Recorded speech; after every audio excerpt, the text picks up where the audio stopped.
Hello বন্ধুরা, আশা করি সকলে ভালো আছেন। আপনারা কি জানেন গরম লবণের মধ্যে এক বাটি কাঁচা চিড়ে দিয়ে অসম্ভব দামি একটা দারুণ রেসিপি বানানো যায়, যেটা বাজার থেকে কিনতে গেলে কিন্তু অনেক টাকা খরচ পড়ে যাবে, আর বাড়িতে বানাতে গেলে অল্প খরচের মধ্যে দারুণ স্বাদের একটা রেসিপি তৈরি হয়ে যাবে। আমি এখানে এক বাটি মতো চিড়ে নিয়ে নিয়েছি। আপনারা মোটা চিড়ে কিংবা পাতলা চিড়ে যে কোনো চিড়েই নিতে পারেন। আমি চিড়েটাকে ধোবো না, চিড়েটা বেশ পরিষ্কার প্যাকেটের চিড়ে।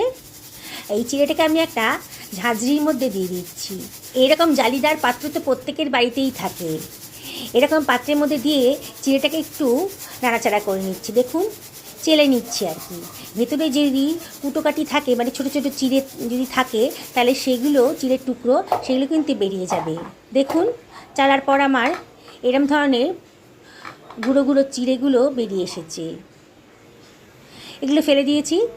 আমি যে বাটি মাপের চিড়ে নিয়েছিলাম সেই বাটি মাপেরই পৌনে এক বাটি মতো লবণ নিয়ে নিয়েছি। একটা লোহার কড়াই গরম করে নিয়েছি, তার মধ্যে লবণটা দিয়ে দিলাম। গ্যাসের ফ্লেমটা মিডিয়াম টু হাইতে রেখেছি, আর লবণটাকে নাড়াচাড়া করে একটু ফ্রাই করে নিচ্ছি, মানে গরম করে নিচ্ছি।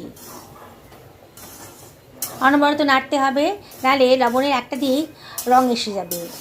দেখুন আস্তে আস্তে কিন্তু লবণটা বেশ গরম হয়ে যাচ্ছে।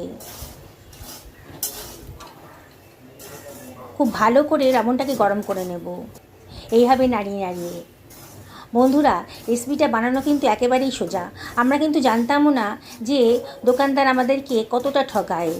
এইভাবে রান্না করে করে যে কত সুন্দর একটা দামি রেসিপি তৈরি করা যায়, আপনারা কল্পনাও করতে পারবেন না। এবার আমি চেলে রাখা চিড়েটা এবার তো দিয়ে দিচ্ছি, লবণের ভেতর দিয়ে দিচ্ছি। লবণটা কিন্তু বেশ গরম আছে এখন। আস্তে আস্তে পুরো চিড়েটাই আমি এর ভেতর দিয়ে দিলাম, দিয়ে আমি সব কিছু ভালো করে মিশিয়ে নিচ্ছি। অনবরত কিন্তু নাড়তে হবে, নেড়ে নেড়ে চিড়েটাকে ভালো করে ভেজে নিতে হবে। হ্যাঁ বন্ধুরা, যেটা বলছিলাম, আমরা কিন্তু জানতামও না যে দোকানদার আমাদেরকে কতটা ঠগায়। এত অল্প খরচের মধ্যে এই চিড়ের রেসিপিটা বানিয়ে দোকানদার কিন্তু আমাদেরকে অনেক টাকা দিয়ে বিক্রি করে। আর বাড়িতে বানালে পরে দেখুন, বিনা তেলে বিনা সমস্যায় অল্প খরচে অল্প সময়ের ভেতরে দারুণ স্বাদের একটা দামি রেসিপি কিন্তু আজকে তৈরি হয়ে যাবে। অনবরত কিন্তু নাড়তে হবে, নেড়ে নেড়ে চিড়েটা আর লবণটাকে খুব ভালো করে ভেজে নিতে হবে। আস্তে আস্তে দেখুন চিড়ের কালারটা কিন্তু চেঞ্জ হয়ে যাচ্ছে। দেখুন বন্ধুরা, বানানোটা কতটাই সোজা। একবার যদি দেখেন না রেসিপিটা, আপনারা অনায়াসে এভাবে বানিয়ে নিতে পারবেন। দেখুন আমি হাত দিয়ে একটা চিড়ে দানা নিয়ে দেখছি, বেশ মুচমুচে হয়ে গেছে চিড়ের দানাটা। এবারে গ্যাসের ফ্লেমটা অফ করে আমি এটা কড়াই থেকে সরিয়ে অন্য একটা পাত্রের ভেতর নিয়ে নেব। আমি সেই জালিদার পাত্রের ভেতরই নিয়েছি, তাতে লবণটা কিন্তু নিচে নেমে যাবে। একটু ঝাঁকা দিলে পরে লবণটা নিচে চলে যাবে। দেখুন বন্ধুরা আমি কীভাবে করছি।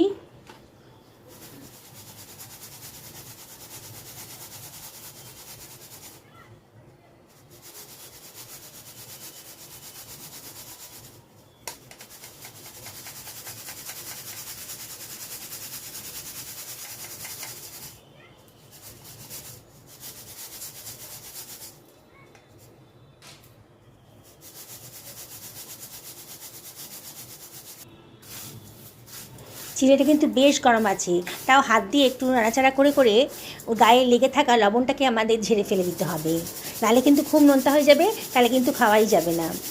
এইভাবে দেখুন পুরো চিড়েটা একটু ঝাঁকিয়ে ঝাঁকিয়ে দিচ্ছি, আবার একটু হাত দিয়ে একটু নাড়াচাড়া করে দিচ্ছি, তাহলে চিড়ের গায়ে এক্সট্রা লবণটা একেবারেই কিন্তু চলে যাবে। হয়ে গেছে, এবার এটা ছড়িয়ে রাখলাম। এবার ওই যে লবণটা ব্যবহার করেছিলাম সেই লবণটাকে আমি আবার কড়াইতে দিয়ে দিয়েছি, কড়াই গ্যাসের ফ্লেমটাও ধরিয়ে দিয়েছি। এবার আমি হাফ বাটি মতো চীনাবাদাম দিয়ে দিলাম। চীনাবাদাম দিয়ে আবারও লবণের সাথে ভালো করে এটাকে গরম করে নিচ্ছি। এবারে আমি এর ভেতর দিয়ে দিচ্ছি কতগুলো গোটা শুকনো লঙ্কা দেবো, তাহলে বেশ ঝাল ঝাল খেতে হবে, খেতে খুব ভালো লাগবে। আজ কিন্তু বন্ধুরা আমি এক ফোঁটাও তেল ব্যবহার করব না। কতগুলো কাজু দানাও দিয়ে দিলাম, আপনাদের হাতের কাছে যদি কাজু দানা থাকে দিয়ে দেবেন। আর দিয়ে দিলাম কতগুলো আমন্ড বাদাম, আমার ঘরে ছিল আমি দিয়ে দিচ্ছি, আপনাদের কাছে থাকলে দেবেন, না থাকলে অ্যাভয়েড করবেন। এবারে সব কিছু আমি ভালো করে মিশিয়ে নিচ্ছি। আবারও এটাকে আমি মিডিয়াম টু হাই ফ্লেমে ভেজে নেব। অনবরত কিন্তু নাড়তে হবে, বাদামটা কিন্তু না হলে পুড়ে যাবে, তখন কিন্তু খেতে ভালো লাগবে না। বন্ধুরা, রেসিপিটি যদি ভালো লাগে তাহলে লাইক করবেন। লাইক করার সাথে সাথে আপনাদের কাছে হাইপ বলে একটা অপশান আসবে, আপনারা ওই হাইপ অপশানে ক্লিক করে দেবেন। আপনাদের সাপোর্টের জন্য এত দূর আসতে পেরেছি, তাই আপনাদেরকে আমি রিকোয়েস্ট করব, লাইক, শেয়ার, কমেন্ট করবেন আর হাইপেও ক্লিক করে দেবেন। নতুন বন্ধুরা যারা আজকে আমার চ্যানেলে প্রথম দিন, তাদেরকে রিকোয়েস্ট করব আমার চ্যানেলটা সাবস্ক্রাইব করার জন্যে। পাশে থাকা বেল আইকনটা অবশ্যই ক্লিক করে দেবেন, তাহলে আমার রান্নার নোটিফিকেশানটা আপনারা চটজলদি পেয়ে যাবেন। বন্ধুরা যারা আমাকে দেখেন, মানে যারা আমার ভিডিও দেখেন আর কি, তাদেরকে আমি রিকোয়েস্ট করব অবশ্যই কমেন্ট করে জানাবেন এই ঘরোয়া রান্নাগুলো আপনাদের কীরকম লাগছে। দেখুন আমার কিন্তু বাদামটা বেশ ফ্রাই হয়ে গেছে, বাদামটা কিন্তু বেশ কালার চেঞ্জ হয়ে গেছে। তখন গ্যাসের ফ্লেমটা অফ করে আমি আবারও ওই চালনির মধ্যে দিয়ে দিলাম, আবারও একটু চেলে নেব, তাহলে লবণটা কিন্তু অন্য একটা পাত্রের ভেতরে চলে যাবে আর বাদাম আর শুকনো লঙ্কাগুলো পড়ে থাকবে। দেখুন বন্ধুরা, একবার দেখে নিলে কিন্তু আপনারা এই রেসিপিটা বাড়িতেই বানিয়ে ফেলবেন, তখন আর বেশি দাম দিয়ে দোকান থেকে কিনবেন না। দেখুন ভালো করে চেলে এক্সট্রা লবণটা আমি চালনি দিয়ে বার করে দিয়েছি। দেখুন এবার কিন্তু বাদামের গায়ে কোনো লবণ লেগে নেই। এবারে যে চিড়ে ভাজাটা আমি রেখেছিলাম, মানে ভেজে নিলাম যেটা, তার মধ্যে বাদামগুলো দিয়ে দিচ্ছি। লঙ্কাগুলো হাত দিয়ে একটু চাপ দিলে কিন্তু ভেঙে যাচ্ছে, একবারে মচমচে হয়ে গেছে। বিনা তেলে এত সুন্দর একটা রেসিপি যদি বানাতে পারেন, তাহলে শুধু শুধু আর তেল দিয়ে ব্যবহার করবেন কেন? আর যারা ডায়েট করছেন তারা তো এটা খেতেই পারেন। দেখছেন তো কতটা হেলদি হয়েছে আর কতটা সস্তার মধ্যে কিন্তু দারুণ স্বাদের একটা রেসিপি আজকে তৈরি হয়ে গেল। লঙ্কাগুলো একেবারে মচমচে হয়ে গেছে, হাত দিয়ে চাপ দিতেই কিন্তু একেবারে ভেঙে গেছে, খুব সুন্দর একটা টেস্ট আসবে। দেখুন বন্ধুরা, হালকা খিদে পাওয়া যখন, তখন কিন্তু আপনারা এইটা খেতে পারেন। দেখলেন তো বানানোটা কত সোজা। বেশি করে বানিয়ে এয়ারটাইট বয়ামে করে ভরে রাখবেন, তাহলে যখনই খিদে পাবে তখনই আপনারা এটা খেতে পারবেন, বাচ্চাদেরও দিতে পারবেন। একেবারে হেলদি, একটুও তেল নেই, কোনো গন্ধও হবে না, কোনো রকম নষ্ট হওয়ারও কোনো চান্স নেই।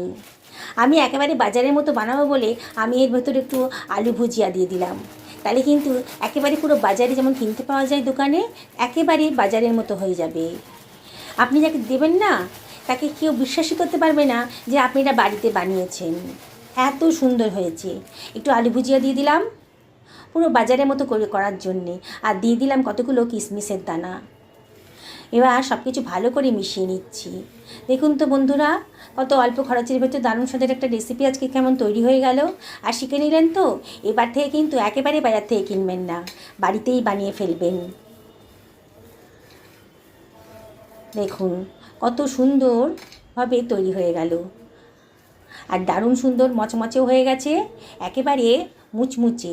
আমি আপনাদেরকে দেখাচ্ছি কতটা মুচমুচে হয়েছে। দেখেছেন তো, হাত দিলেই মাকে মচমচ করে ভেঙে যাচ্ছে, সব দারুণ মচমচে হয়েছে। আমরা কিন্তু জানতেও পারি না দোকানদার আমাদেরকে কিরম করে ঠগায়। কত অল্প খরচের মধ্যে এত সুন্দর একটা রেসিপি বানানো হয়ে গেল, আর কিনতে গেলে অনেক খরচ পড়ে যেত। সকলে ভালো থাকুন এই কামনাই করি।